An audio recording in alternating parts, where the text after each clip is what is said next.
নমস্কার। আজ আমি বানাবো ডাঁটা চচ্চড়ি। এই ডাঁটা চচ্চড়ি সর্ষে বাটা দিয়ে বানাবো, ডাঁটা আলু দিয়ে করব। এই ডাঁটাগুলোকে আমরা খড়ি ডাঁটা বলি।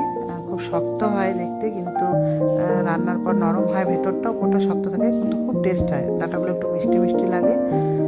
দেখুন আমি এইভাবে কেটে নিয়েছি।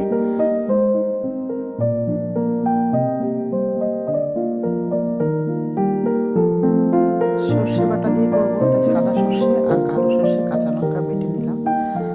এদিকে আমি কড়াইয়ে তেল দিয়ে নিয়েছি, তার মধ্যে কালো জিরে ফোড়ন দিয়ে আমি ডাঁটাগুলো ছেড়ে দেবো। ডাঁটাগুলো দিয়ে হলুদ লবণ দিয়ে একটু 2-1 মিনিটের মতো ঢেকে নেব সেদ্ধ হওয়ার জন্য।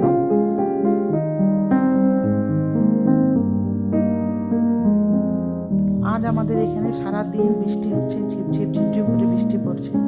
সারাটা দিন বৃষ্টি, রাত্রেও বৃষ্টি ছিল।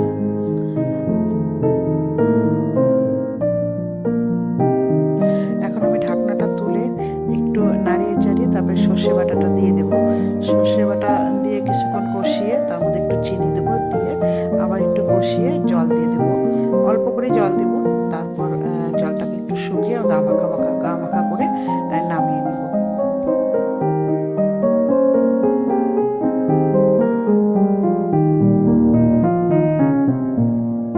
এই ডাঁটা চচ্চড়ি খেতে অসাধারণ লাগে।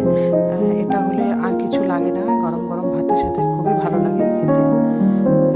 এখন আমি এই জলটাকে দেখুন শুকিয়ে নেব, শুকিয়ে নামিয়ে নেব।